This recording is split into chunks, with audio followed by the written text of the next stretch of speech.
In the headlines, Malemi Ngige make U-turn, withdraw decision to contest in 2023 elections. Tinubu's campaigner, Jibrin, Kano Deputy Speaker, others join NNPP as Governor Ganduje visits Shekarau. Fuel scarcity persists in Abuja despite NNPC's promise. And on the foreign scene, Sheikh Ahmed bin Zayed elected President of UAE. Hello and welcome to Trust TV News Update. I'm Ibrahim Yusuf.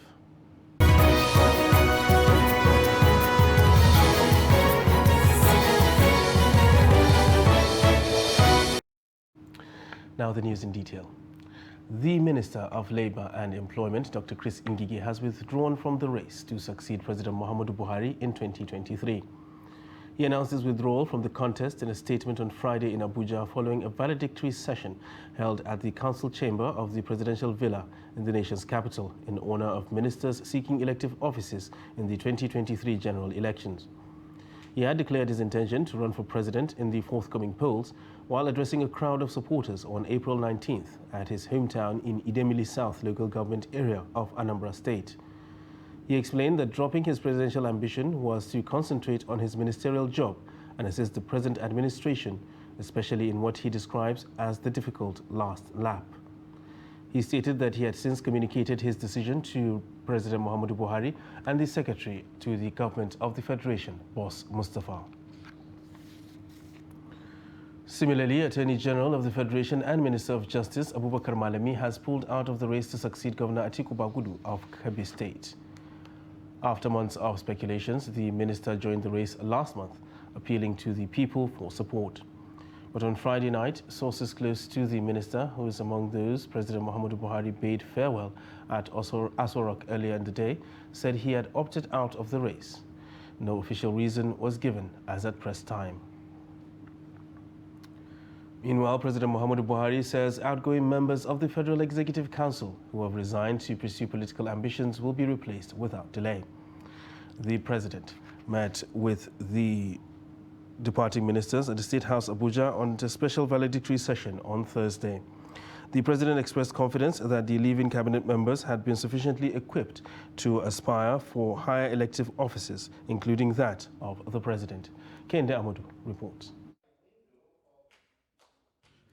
It's a bittersweet experience for those departing cabinet members who are leaving the comfort zone to test the harsh waters in the political field. Not all these persons will secure the elective positions they are pursuing, but President Buhari's memo on Thursday has forced them to take a decision.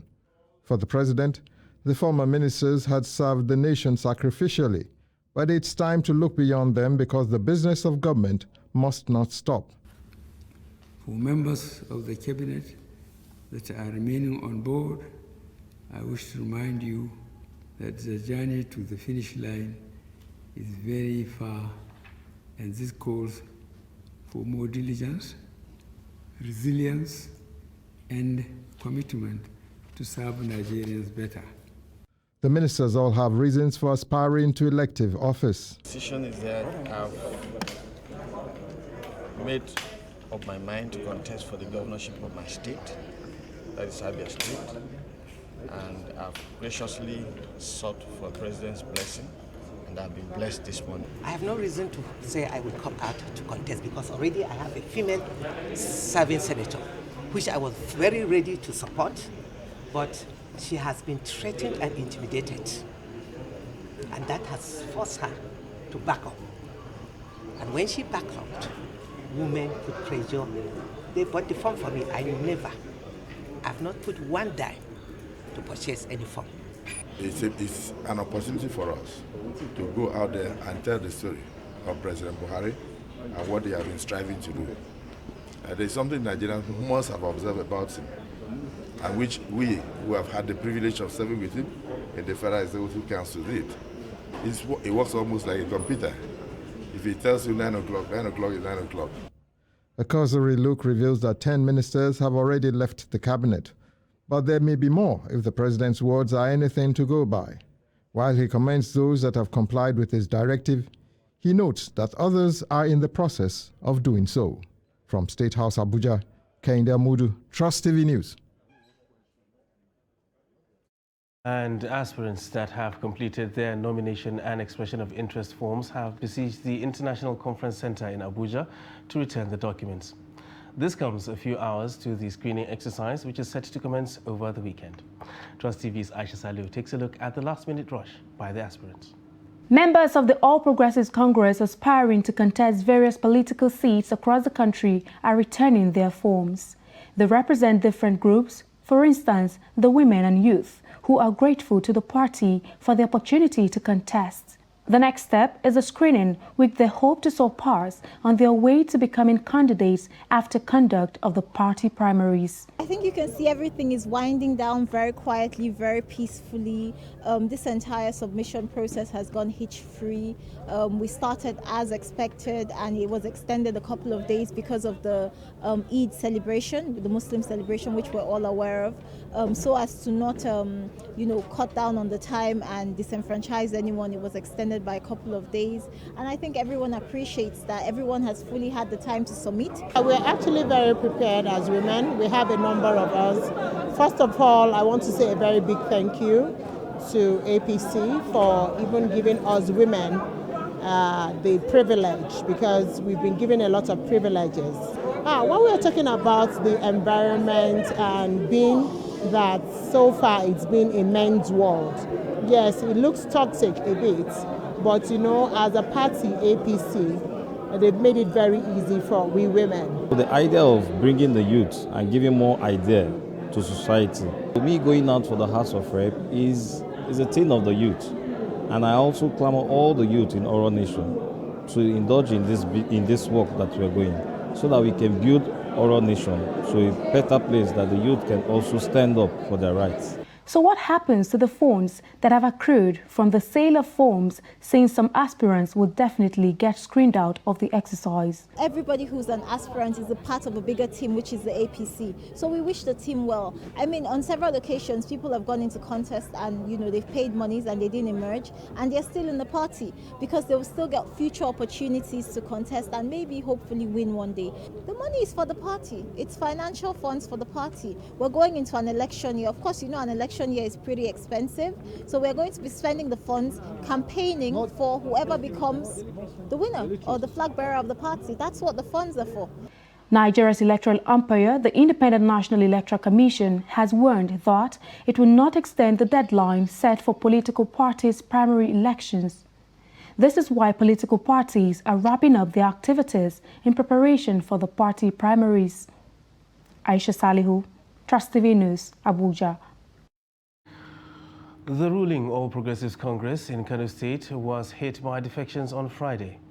Member representing Kano Kibia Federal Constituency and former Speaker of the State House of Assembly Alhassan Rurum and Director General Bola Tinubu Support Group's management Abdul Mumin Jibril both moved to the New Nigeria People's Party NNPP. Also crossing over to the NNPP is former Commissioner for Budget and Economic Planning Nurat Ankade. The defecting politicians and their supporters converged on the Miller Road residence of NNPP chieftain and former governor Rabiu Musa Kwankwaso to show support. Rurum, aspiring to contest for governorship election, resigned from the ruling APC when Governor Abdullahi Ganduje endorsed his deputy Nasiru Gawuna to contest the election. Dankade resigned from the cabinet to contest for Tudunwada Dogwa Federal Constituency, currently occupied by Majority Leader Ado Dogwa. Meanwhile, Kano State Governor Abdullahi Ganduje on Friday visited the home of Senator representing Kano Central Ibrahim Shekaro in what seems like a move to stop the latter's planned defection to the NNPP. APC is recently losing key members to the NNPP in what most of them describe as unresolved issues within the party. Senator Shekaro, the Kano APC factional leader, was said to have planned to formally announce his defection on Saturday. If it becomes a reality, it could be the final straw in the preparation for the NNPP to clinch victory in 2023. In the meantime, the presidency has stepped into the ongoing crisis in the Kano State chapter of the APC between Governor Abdullahi Umar Ganduje and Senator Ibrahim Shekaro. The National Security Advisor, Major General Babagana Munguno, retired, has expressed worry over what he termed growing uncertainty over party primaries ahead of the 2023 general elections. The NSA noted the development has already culminated in intense power play capable of heightening the necessary political tension across the country. Munguno, who spoke at the quarterly meeting of the Interagency Consultative Committee on Election Security at the INEC headquarters in Abuja, said heads of security agencies have been mandated to monitor and profile political actors who are bent on subverting the electoral process. The National Security Advisor was represented by Sanusi Galadima. INEC Chairman Professor Mahmoud Yakubu enjoined security agencies to expedite actions on degrading the security threat before the general elections. The NSA has noted with utmost concern the growing uncertainty heralding the conduct of party primaries for 2023 elections. This is in addition to the unabated spate of violence that threaten the upcoming up-cycle gubernatorial elections in Ekiti and Osun states. More worrisome is the unguarded utterances of some highly respected individuals and groups, which more often than not amplifies divisive narratives to the detriment of national security and stability.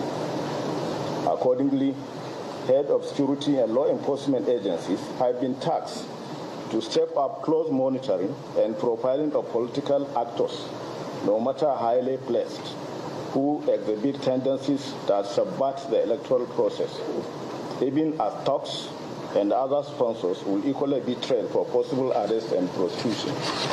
The general security situation in the country and its impact on the electoral process is a source of concern to the Commission. However, we are confident that with 9 months to the 2023 general election, there is enough time to respond to the security challenges and secure the nation for elections to take place nationwide. The timetable for the election has been released. Let us not wait until a few weeks to the election before we realize that time is not on our side and begin to seek for extension of timelines. And still talking politics, national leader of the All Progressives Congress, APC, Asiwaju Bola Tinubu, says he remains the best of all the aspirants for the nation's presidency. Tinubu said this when he met delegates in Niger State ahead of the party's presidential primaries. Tinubu said unlike the other aspirants, he has produced many other leaders who are doing well on their own. He said he will replicate the development strides witnessed in Lagos if he becomes the nation's #1 man. That is the only person you should follow. Is the person who knows the road, your destination, prosperity, happiness, and good health. Follow me. I always say you. They don't have my brain. They're tired. They're abused me. Every day, in nowhere, I go back, I do kawa, in nowhere.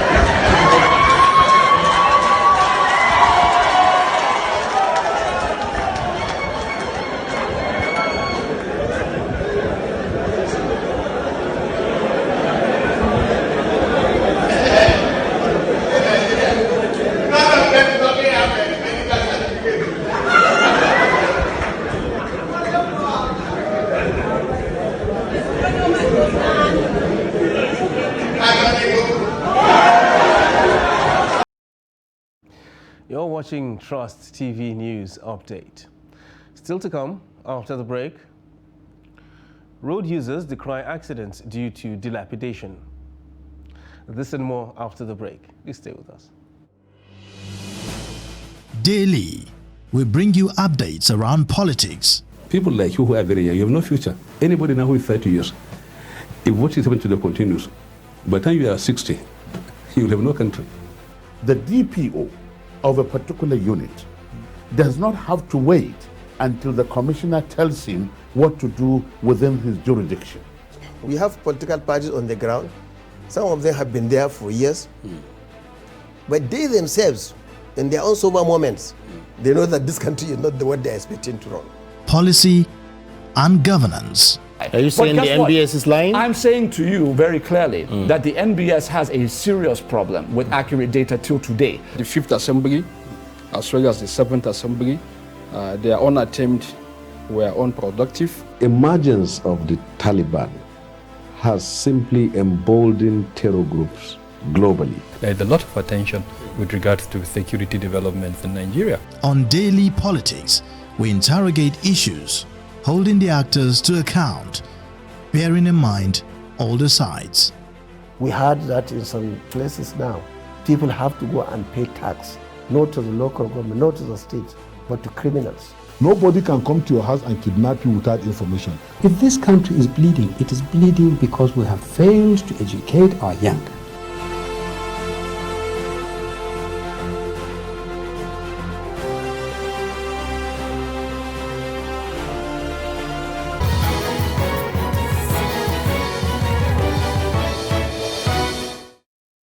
Welcome back, and thanks for staying with us on Trust TV News Update.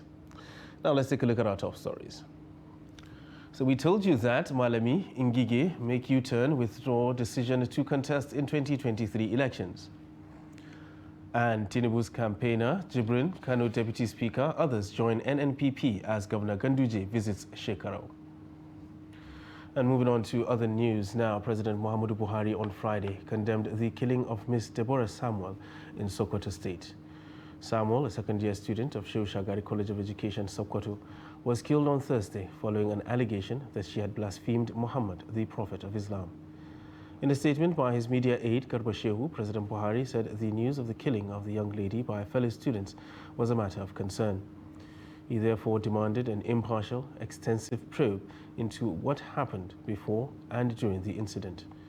The president stated that Muslims all over the world demand respect for the holy prophets, including Jesus Christ and Muhammad. He, however, explained that where transgressions occur, as alleged to be in this case, the law does not allow anyone to take matters into their own hands. Similarly, Vice President Yemi Osinbajo has condemned the killing of Deborah Samuel, noting that there are processes to address wrongs. Speaking in Abuja on Friday, Osinbajo said he was deeply distressed by what happened in Sokoto State. He described the incident as deeply distressing and disturbing and regretted why the mob took the laws into their hands.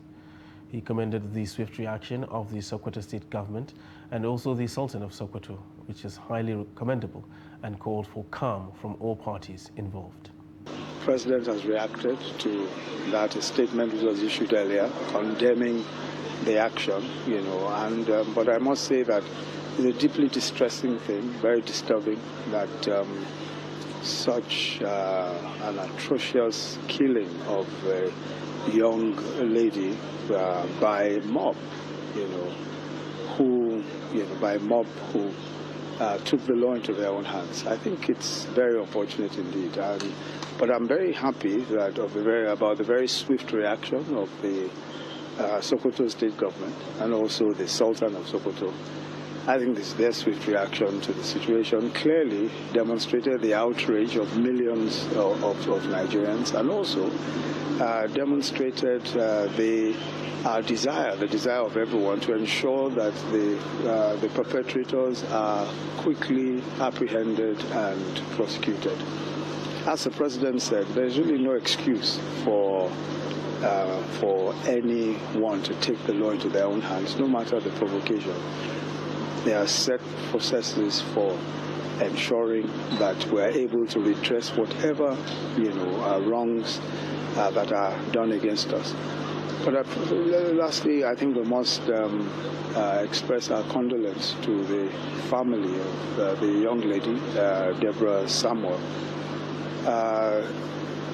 I can't imagine how her parents and her siblings and members of her family feel, not just about her death, but the very horrendous nature of its occurrence. I think it's very sad indeed, and we express our sincere condolence to them. Our hearts are with them, and we ask that the Almighty God will comfort them at this time. Yeah. The Katsina-Kano Road was constructed over a century ago, and since then has not been rehabilitated. Motorists plying the road had their hopes raised upon commencement of the rehabilitation and dualization of the about 200-kilometer road sometime in 2014. The contract, which was awarded with work starting from the Kano end of the road, is being supervised by the Federal Ministry of Works and Housing. Abdullahi Amadi takes a look at the current state of the road and now reports.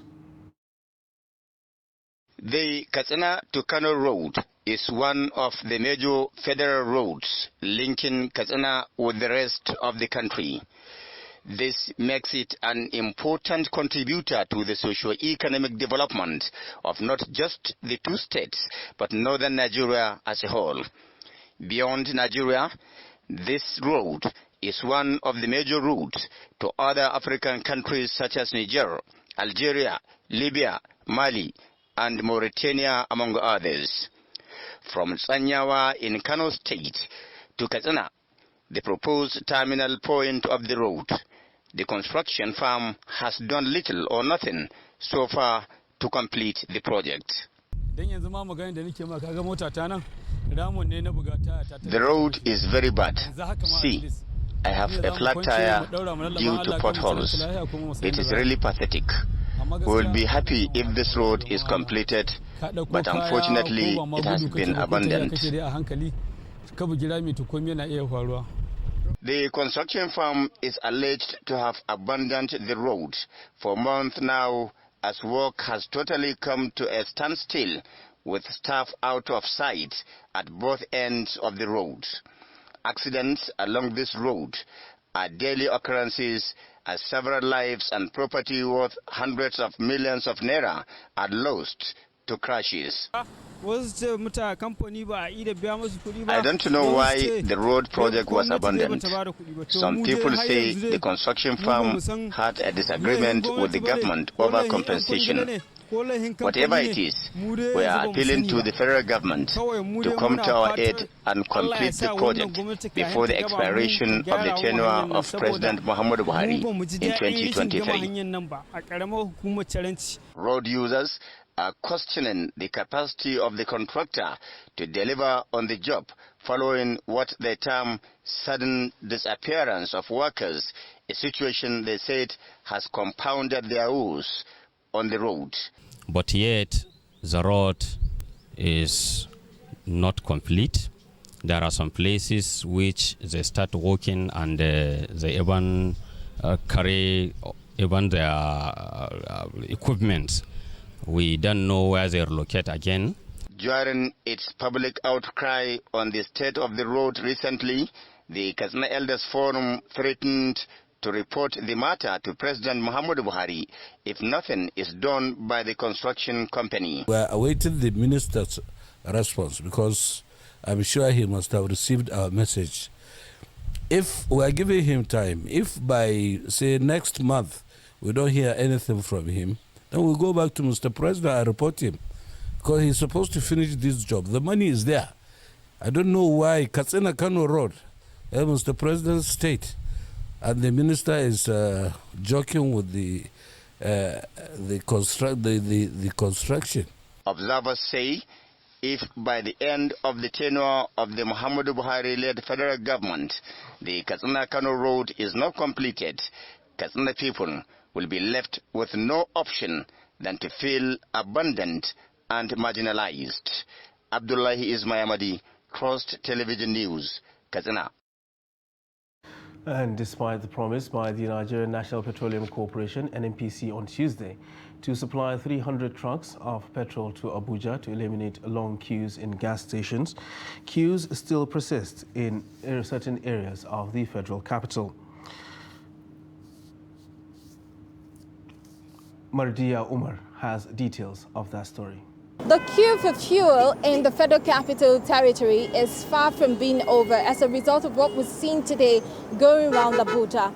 And that is because you're seeing displays, a lot of cars queuing for long hours. According to some motorists who have spoken to us, they've spent hours here. And that's the reason that there's fuel in this filling station. Some of the filling stations we've been to today do not have a single drop of fuel. Some of them refuse to talk to us on cameras. I mean, the supervisors and the managers of the filling station refuse to talk on camera because they feel that, you know, the supply is not forthcoming and they do not understand why. So this filling station is one of the few filling stations in the Federal Capital Territory that has fuel, that is supplying fuel to motorists. And perhaps it could be because of the strategic location to the NNPC. But the situation right now is commuters who have spoken to us have said that they spent hours. Some people have been here since last night and they're just getting to the point where they get to get fuel from the filling station. So this kind of contradicts what the group managing director of the NNPC says, that, you know, he said this on Tuesday that there will be fuel in 48 hours. But from what we've seen so far in the Federal Capital Territory, where some fuel stations do not even have supply of fuel, and those who have supply have lots of motorists waiting on the queue to get fuel for hours, has been the order of the day. But we'll keep tab on what is going on and see if this reduces maybe in the next few hours. Martia Umar, Trust TV News, Abuja.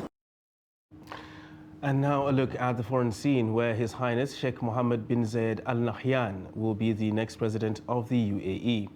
The Federal Supreme Council announced on Saturday. The 61-year-old leader will be the country's third president, succeeding his brother Sheikh Khalifa bin Zayed Al Nahyan, who passed away on May 13th at the age of 73. According to WAM statement, the Federal Supreme Council convened at Al Mushrif Palace in Abu Dhabi and unanimously elected Sheikh Mohammed bin Zayed as the UAE's president. The new president is set to hold office for a 5-year term before being eligible for re-election. The meeting was chaired by His Highness Sheikh Mohammed bin Rashid Al Maktoum, Vice President and Prime Minister of UAE and ruler of Dubai, and attended by the UAE rulers. Ukrainian forces on Friday destroyed parts of a Russian armored column as it tried to cross a river in the Donbas region. Ukrainian forces have driven Russia from the second-largest Ukrainian city of Kharkiv in their fastest advance since Kremlin troops pulled away from Kiev and the northeast over a month ago to focus their offensive on the Donbas region bordering Russia. The city, which had been under fierce bombardment, has been quiet for at least 2 weeks, and journalists have confirmed that Ukraine now controls territory stretching to the Siversky Donetsk River, around 40 kilometers to the east. However, Moscow is still bombarding villages north of Kharkiv. And that wraps up Trust TV News Update for this hour. Don't forget, you can subscribe and follow us across all our social media platforms. I am Ibrahim Yusuf. Thanks for joining us.